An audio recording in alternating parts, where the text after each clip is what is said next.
กองประชุมครบคณะครั้งที่ 12 ของคณะบริหารงานศูนย์กลางภาคสมัยที่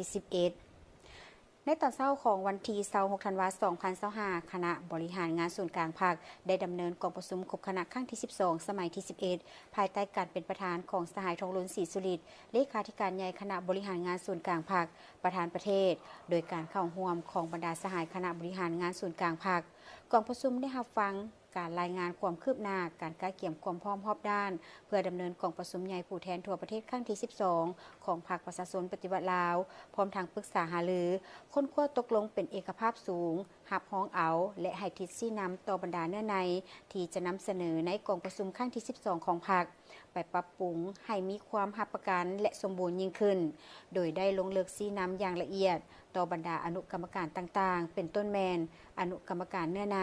อนุกรรมการกฎระเบียบและบุคลากรอนุกรรมการโฆษณาและขบวนการอนุกรรมการป้องกันชาติป้องกันความสงบอนุกรรมการงบประมาณและบริหารและเวียกงานปิ่นอ้อมอื่นๆพร้อมทางได้รับฮ้องเอาวันที่6 ที่ 8 มกราคม 2026เป็นระยะดำเนินกองประชุมใหญ่ผู้แทนทั่วประเทศครั้งที่ 12 ของพรรคประชาชนปฏิบัติลาวคณะบริหารงานศูนย์กลางพรรคได้พร้อมกันตีราคาว่ากองประชุมใหญ่ผู้แทนทั่วประเทศครั้งที่ 12 ของพรรคประชาชนปฏิบัติลาวแม่นกองประชุมที่มีความหมายสำคัญทางประวัติศาสตร์เป็นบาทเลี้ยวอันสำคัญในการสืบต่อสุขยู่พรรคในการสืบต่อสุขยู่แห่งการผันขยายแนวทางเปลี่ยนแปลงใหม่รอบด้านมีหลักการของพรรคสู่ล่วงเลิกสร้างการหันเปลี่ยนที่แข็งแรงเลิกซึ่งรอบด้านในการนำพาพรรคประชาชนปฏิบัติลาวและถือเป็นปั้นสรุปถอดถอนบทเรียนจากพฤติกรรมตัวจริงและเป็นขีดหมายทางการเมืองในใส่ยกสูงบทบาทการนำพาที่เข้มแข็งของพรรคเพื่อสืบต่อนำพาภารกิจปฏิวัติบูรณะระบบประชาธิปไตยประชาชนก้าวขึ้นสู่สังคมนิยม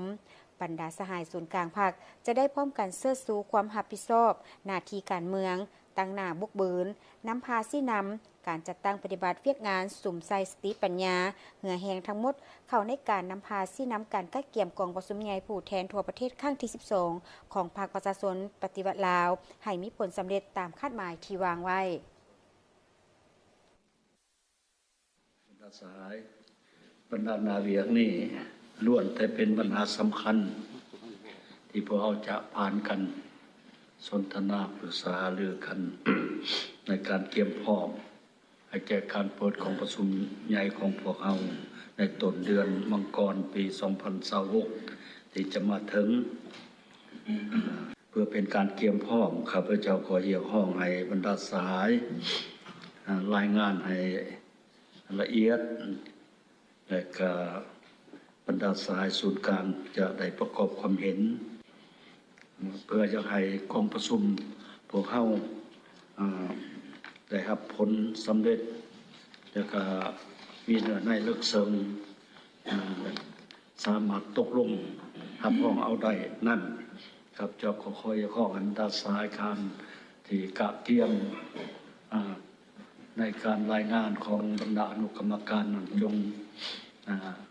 ได้รายงานเขาเลิกตัวจริงเพื่อขอคำเห็นนำศูนย์กลางในแต่ละเนื้อในแต่ของกองประชุมย้อนว่าพวกเขา มีเวลาสั้นให้แต่ตอนเดียวเลย